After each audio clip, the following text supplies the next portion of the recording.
भाई साहब, कल ना एक बहुत शॉकिंग खबर आई। भारत के वाइस प्रेसिडेंट जगदीप सिंह धनखड़ ने अपने बिगड़ते हेल्थ के कारण अपना इस्तीफा दे दिया है। पर जैसे ये खबर आई ना, लिब्रांडू गैंग ऐसे जश्न मना रहा है जैसे राहुल गांधी को वाइस प्रेसिडेंट बनाया जाएगा। नेहा सिंह राठौर जो है वो जगदीप सिंह धनखड़ का इंडियन प्राइम मिनिस्टर के साथ फोटो शेयर करते हुए कह रही हैं कि आपने सिर्फ मोदी की गुलामी की है। रोहिणी सिंह कह रही हैं कि history will not be kinder to Jagdeep Dhankhar. Ravinder Kaur कह रही हैं कि भाई साहब जगदीप धनखड़ जो है ना वो कॉन्स्टिट्यूशनल पोस्ट के लिए इंसल्ट से ज्यादा कुछ नहीं थे। एक भाई साहब तो उन्हें भारतीय इतिहास का सबसे बुरा वाइस प्रेसिडेंट बता रहे हैं। हाँ, शायद उन्हें इस टाइप के वाइस प्रेसिडेंट अच्छे लगते होंगे। मुसलमानों में बेचैनी और असुरक्षा की भावना है। इसमें क्या अजीब बात है? एक वजह तो बताइए, आपको ऐसा क्यों लगता है? आपका क्या धर्म देखा इस देश के? आप 10 साल उपराष्ट्रपति रहे, अलीगढ़ मुस्लिम यूनिवर्सिटी के वाइस चांसलर रहे, आप जो है राष्ट्रीय अल्पसंख्यक आयोग के अध्यक्ष रहे। उसके अलावा हामिद अंसारी जो वीपी थे हमारे, जब एम्बेसडर थे ईरान के, तो ईरान में जितने एसेट्स थे उनकी सूचना दे दी ईरान को। सब के सब। इसलिए आप अंदाजा लगा लीजिए किस लिए अपने लोगों का डेथ वारंट साइन कर दिया।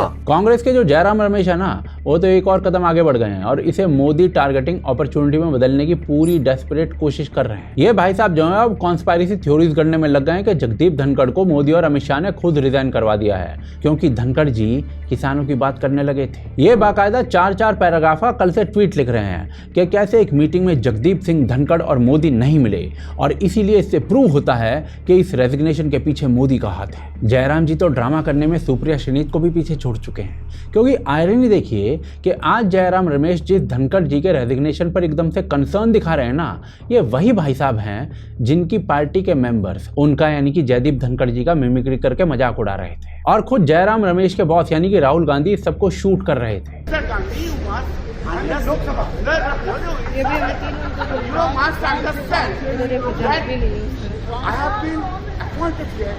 wanting to say Narendra Modi.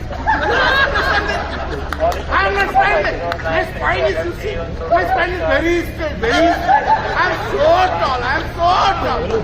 Dhankhar जी इससे काफी हर्ट भी हुए थे। ये चुनौती इसलिए दी जा रही है कि जो व्यक्ति इस पद पर बैठा है वो इसके लायक नहीं है, ऐसा ये सोचते हैं। मिस्टर जयराम, कोई कमी नहीं के, don't laugh at it mister Jairam. No, मैं मेरी शपथ से दूर नहीं भग रहा हूँ, पर मुझे जो आज मैंने देखा है, जिस तरीके का व्यवहार सदस्य ने किया है, शारीरिक रूप से किया है, जिस तरीके का व्यवहार इधर से भी हुआ है, मैं कुछ समय के लिए यहाँ बैठने में अपने आप को सक्षम नहीं पा रहा हूँ। मैं दुखी मन से नमस्कार। यहाँ तक याद करिए कि कैसे जया बच्चन ने खुलेआम जगदीप धनखड़ का अपमान किया था, जिसके बाद धनखड़ जी ने बस अपने ही शब्दों में जया बच्चन को बहुत अच्छा लेसन सिखाया था। Jaya Amitabh Bachchan is the last speaker on this point, please ma'am.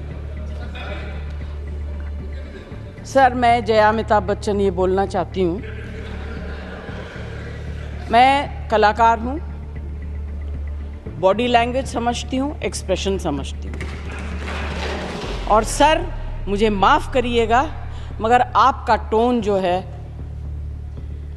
is not acceptable. We are colleagues, sir. You may be sitting on the chair. मैं earned a great reputation.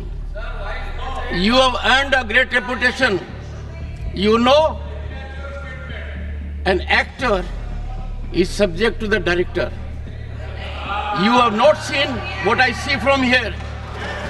Every day, I don't want to repeat. I don't want schooling.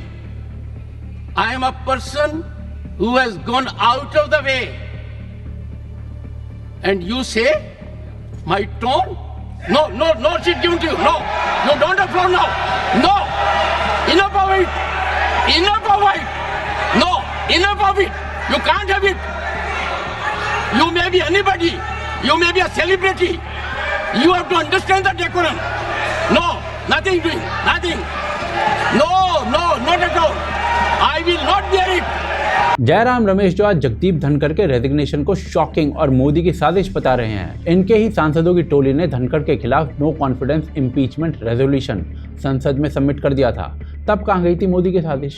भाई साहब, इतनी hypocrisy देख के ना hypocrisy भी बोल उठेगी। हिपोक्रेसी की भी सीमा होती है। एनीवे, सवाल ना यहाँ पर ये उठता है कि जो लिबरल्स है ना, ये धनखड़ से इतनी नफरत क्यों करते हैं? देखिए, इसके ना 2 रीजंस हैं। पहला तो ऑब्वियस है कि मोदी हेट। जो भी शख्स मोदी या अमित शाह के साथ फोटो भी खिंचवा ले वो इनका टारगेट बन जाता है। याद करिए कि किस प्रकार से इस हेट का शिकार जो है वो खुद सौरभ द्विवेदी भी हो चुके हैं, बस इसलिए क्योंकि उन्होंने अमित शाह के साथ एक फोटो खिंचवा ली थी। अब जगदीप धनखड़ तो भाई साहब बाकायदा उपराष्ट्रपति के पद पर बैठे थे, तो लिबरल्स के लिए इतना रीजन काफी था उनको डीमीन करने के लिए, भले ही वो कॉन्स्टिट्यूशनल पोस्ट पर बैठे हों। दूसरी चीज ये कि जगदीप धनखड़ जो है ना वो काफी वोकल टाइप आदमी है। जब वो वेस्ट बंगाल के गवर्नर थे ना, तब उन्होंने ममता बनर्जी की डेंजरस पॉलिटिक्स को कई बार कॉल आउट किया था। चाहे एडमिनिस्ट्रेटिव ट्रांसपेरेंसी हो या फिर लॉ एंड ऑर्डर की गिरती हालत, धनखड़ हमेशा प्रोएक्टिव रहते थे। जब भी वेस्ट बंगाल के अंदर वायलेंस होता था, सबसे पहले धनखड़ ही अफेक्टेड एरियाज में पहुंचते थे। घर छोड़ दिया, जंगल में रहने लगे। महिलाएं मुझे कहती हैं वो फिर आएंगे हमारे पास, और गवर्नर के सामने सिक्योरिटी का सच्चा failure. I am shocked at it. मैं अंदाजा लगा सकता हूं यहां के लोगों पर क्या बीतती होगी। This is total collapse of rule of law.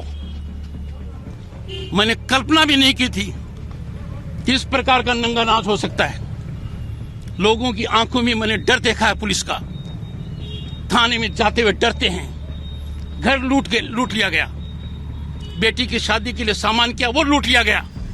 घर में मौत हो गई, श्राद्ध का सामान लूट लिया गया। I am shocked at it.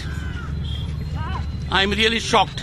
उन्होंने कई बार जुडिशियल ओवररीच के खिलाफ भी आवाज उठाई थी, ये कहते हुए कि कोर्ट्स को अपनी बाउंड्रीज को समझना चाहिए। There was a survey conducted recently. And the survey indicated it was by a media house that public confidence in the institution of judiciary is dwindling. Equality before law has been disregarded. कई बार तो judiciary में चल रहे corruption को expose किया है। That are the residence, official residence of a judge of the Supreme Court. Cash in large amount was found. Now the point is, if that cash was found, system should have moved immediately, and the first process would have been to deal with it as a criminal act. Find out those who are culpable. Bring them to justice. But so far there has been no FIR. Jagdeep Dhankhar ने घुसपैठियों को भी expose किया है कि कैसे भारत की national security के लिए वो सबसे बड़ा खतरा है और कैसे वो हमारे रिसोर्सेज को नुकसान कर रहे हैं। करोड़ों की संख्या में ऐसे लोग रह रहे हैं जिनको यहाँ रहने का अधिकार नहीं है, और वो रह नहीं रहे हैं। वो किसी न किसी रूप में अपनी आजीविका का सर्जन कर रहे हैं। They are making their livelihood here. They are making demand on our resources, on our education, health sector, housing sector. और अब तो बात आगे बढ़ गई है। They are intervening in our electoral process.